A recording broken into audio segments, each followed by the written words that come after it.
Bismillahirrahmanirrahim. Assalamualaikum warahmatullahi wabarakatuh. Waalaikumsalam. Alhamdulillah, jumpa kembali dalam acara Sudut Pandang, bincang ringan seputar dinamika umat Islam. Bulan Agustus adalah bulan yang istimewa bagi bangsa Indonesia, karena pada tanggal 17 Agustus 1945 bangsa Indonesia merdeka, bebas dari penjajah. Bagaimana perjalanan bangsa Indonesia, khususnya perjuangan para ulama, para santri, pesantren dalam memerdekakan bangsa Indonesia? Kali ini kita akan bincang seputar peran santri dan ulama dalam kemerdekaan bangsa Indonesia. Bersama narasumber kita, beliau Dr. Muhammad Isa Ansori, pengkaji sejarah dan sekaligus anggota Lajnah Ilmiah Dewan Syariah Kota Surakarta. Kita sapa beliau. Assalamualaikum warahmatullahi wabarakatuh. Waalaikumsalam warahmatullahi wabarakatuh. Sehat Ustadz? Alhamdulillah. Alhamdulillah. Masih aktivitas padat? Ya, alhamdulillah. Mensyukuri nikmat sehat. Nikmat kemerdekaan juga? Ya, nikmat kemerdekaan juga diantaranya. Masya Allah. Anda termasuk salah seorang pengkaji sejarah. Tentunya banyak hal yang kita ketahui, khususnya seputar kemerdekaan bangsa Indonesia. Kita mulai dari peran ulama dan santri. Tentunya tidak lepas dari peran pesantren. Iya. Sebenarnya santri dan ulama ini bagaimana sejarahnya, Ustaz? Baik, kalau kita berbicara tentang santri ya, ada beberapa pendapat dari mana asal kata santri ini bermula. Pertama ada yang mengatakan santri ini dari kata cantrik.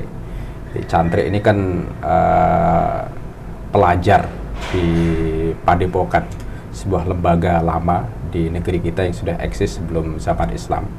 Yang memang cantrik ini kan sebagai seorang pelajar, seorang murid itu punya hubungan yang sangat dekat dengan gurunya. Nah, karena hubungan yang dekat inilah kemudian sebagian ahli berpendapat bahwa santri dan juga pesantren ini bisa jadi asalnya dari kata cantrik. Ini pendapat pertama. Kemudian pendapat kedua, ada yang mengatakan bahwa kata santri ini berasal dari kata sastri. Sastri itu orang yang mengkaji sastra. Sastra itu adalah kitab suci atau kitab yang berisi ilmu pengetahuan. Nah, dari kata sastri atau sastra, ya sastra itu buku yang dikaji, sastri adalah orangnya, maka kemudian muncullah kata santri. Santri itu. Ya. Nah, kemudian dari kata santri ini kemudian muncul kata pesantren. Jadi sebenarnya asalnya itu kan adalah pesantrian.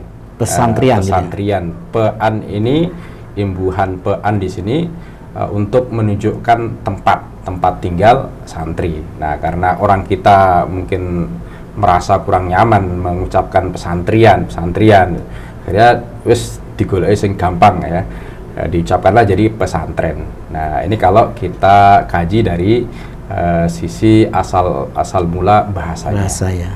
Terus kalau dalam konteks Islam, apa yang dimaksud dengan pesantren itu? Iya.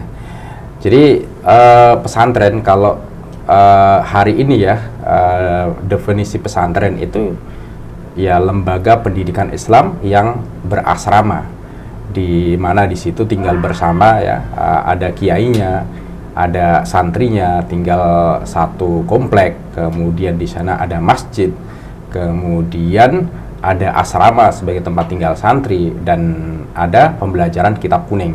Nah, 5 poin ini, kiai, santri, asrama, masjid, pembelajaran kitab kuning, ini kalau menurut Zamakhsyari Dhofir ini adalah unsur wajib pesantren yang harus dimiliki oleh setiap lembaga yang menamakan dirinya sebagai sebuah pesantren. Nah, tetapi dulunya ya, kalau kita kaitkan lagi dengan asal kata santri dari kata sastri tadi, ya ada pendapat yang menyatakan bahwa pesantren ini bisa jadi ini merupakan lembaga pendidikan Islam yang berusaha untuk mengadopsi, meniru lembaga pendidikan pra-Islam yang memang dulu sudah ada sebelum umat Islam eksis atau sebelum Islam menjadi agama yang dipeluk oleh mayoritas penduduk di negeri kita. Jadi gampangnya gini, nah ini bisa jadi kita kita anggap semacam Islamisasi bahasa. Jadi Islamisasi bahasa itu kata-kata dari satu bangsa, satu budaya yang pendukung budaya tersebut adalah orang yang non-Muslim. Nah, kemudian kata itu dulunya dimaknai dengan makna yang memang nggak ada kaitannya dengan Islam.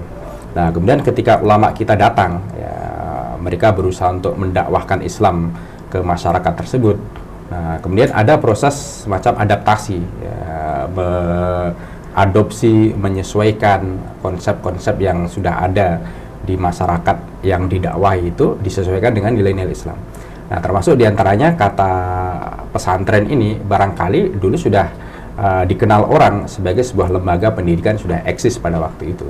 Nah, tetapi kemudian setelah berjalannya dakwah, ya, sekarang tidak ada orang yang memahami pesantren itu kecuali itu adalah lembaga pendidikan Islam. Artinya ini adalah takrif baru yang dipahami orang hari ini. Jadi kalau kita berbicara tentang pesantren, semuanya akan memahami itu lembaga pendidikan Islam, ya, gurunya Muslim, muridnya juga Muslim, meskipun ada lembaga pendidikan serupa.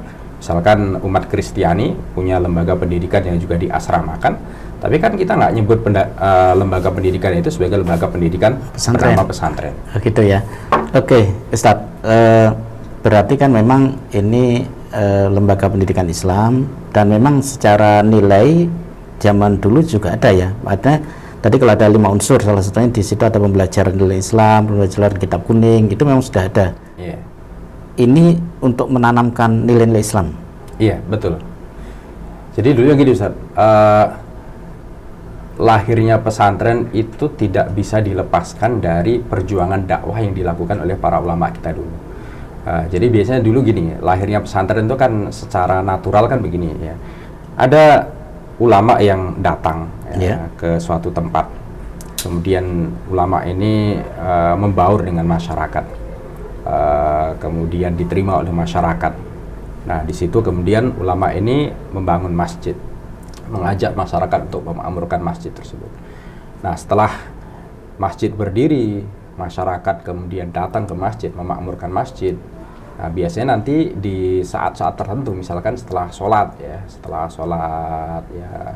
sholat wajib, ya, ulama ini kemudian menyampaikan semacam wejangan ajarannya kepada masyarakat sekitar. Nah, seiring berjalannya waktu, ya, ada beberapa anggota masyarakat atau umat Muslim jamaah masjid tadi itu yang merasa tertarik meminta agar semacam diberikan materi tambahan. Nah, dari situlah kemudian mulai dibuka semacam kajian di luar kajian umum yang sudah diadakan tadi. Nah, lama-kelamaan, ya, nama ulama yang mengajar di masjid tadi itu semakin dikenal oleh masyarakat lebih luas. Bukan hanya masyarakat sekitar masjid, tetapi juga masyarakat yang jaraknya bahkan desa sebelah atau mungkin daerah yang lebih jauh lagi. Nah, kemudian datanglah orang-orang dari daerah yang lebih jauh ini. Mereka datang ke situ minta izin untuk ikut ngaji. Belajar tadi, ya. Belajar. Nah, karena mereka ini datang dari tempat jauh, kan tidak mungkin mereka harus pulang pergi. Akhirnya mereka juga minta izin untuk bisa tinggal di situ. Nah, pertama-tama mereka dipersilahkan tinggal, ya, di masjid, ya. Kalau pas saatnya sholat, ya mereka sholat, saatnya ngaji, ya mereka ngaji. Nanti di luar itu ketika mereka harus istirahat, ya istirahatnya di mungkin di teras masjid atau di tempat yang lainnya ada di masjid. Nah, dengan berjalannya waktu, ternyata jumlah santri pendatang yang bukan berasal dari masyarakat sekitar masjid itu semakin banyak. Nah, akhirnya dari situ masjid sudah nggak mungkin lagi menampung jumlah santri yang banyak ini, karena nanti akan mengganggu aktivitas yang lainnya, menjadikan aktivitas lain itu tidak berjalan dengan nyaman. Nah, akhirnya dari situ kemudian mulailah ada gagasan untuk membuat tempat tinggal asrama gitu, ya. Asrama di sekitar masjid tadi. Nah, akhirnya santri-santri yang datang dari tempat jauh ini mulailah dipindahkan dari teras masjid ke asrama. Nah, ini secara alami, ya, dulu pesantren kurang lebih berdirinya seperti ini, dan waktu itu jangan dibayangkan pesantren zaman itu sebagaimana pesantren hari ini. Ada gerbang pesantrennya, ada mungkin pagernya yang tinggi biar santrinya nggak kabur. Nah, kalau dulu santri mau kabur ya silahkan, karena datangnya kesadaran dulu mereka datang ya? itu karena kesadaran. Iya. Nah, dan waktu itu pesantren ini selalu menyatu dengan masyarakat. Nah, bahkan di pesantren-pesantren yang mungkin santrinya banyak ya, misalkan pesantren Tegal Sari di abad ke-17 itu, kalau Thomas Stamford Raffles itu kan sampai menyebutkan santrinya waktu itu sekitar 1.500. Nah, jumlah itu jumlah yang sangat besar untuk ukuran pesantren zaman itu. Nah, menurut orang-orang di daerah Tegal Sari ya, kebetulan saya kan kelahiran daerah Tegal Sari Ponorogo ini. Di zaman itu ya, santri yang banyak ini sampai mereka ditampung di rumah-rumah masyarakat. Bukan hanya di Tegal Sari, tetapi juga di kampung-kampung sebelah. Nanti kalau saatnya mereka ngaji, ya mereka datang ke masjid, tempat mereka untuk ngaji. Di luar jadwal ngaji, ya mereka kembali ke rumah-rumah warga dan ikut bergabung dengan warga, ikut membantu aktivitas warga. Ini artinya gini ya, proses adanya pesantren itu tidak lepas dari dakwah para ulama. Iya, betul. Mereka ingin mengajarkan ilmu, sementara masyarakat dia ingin mendapatkan ilmu, akhirnya mereka datang dari berbagai daerah. Karena tidak semuanya ada di tempat itu, maka mereka perlu ada tempat asrama itu ya. Iya, betul, Ya. kurang lebih begitu. Akhirnya kalau semakin berkembang, otomatis kan ulama-ulamanya itu semakin banyak. Artinya Iya, ini sebagai betul. tempat pengkaderan ulama juga pesantren itu. Iya, betul. Jadi sebagaimana yang tadi saya sampaikan ya, lahirnya pesantren ini tidak lepas dari kebutuhan dakwah ya. Kenapa dibuat pesantren seperti itu? Ya karena untuk mengkader dai. Dan waktu itu kan tradisinya begini ya. Ketika santri misalkan dia belajar dari pesantren A, kiainya sudah merasa ilmu yang dimiliki itu sudah diturunkan semuanya kepada santrinya, atau santrinya merasa sudah mempelajari ilmu yang dimiliki oleh kiainya.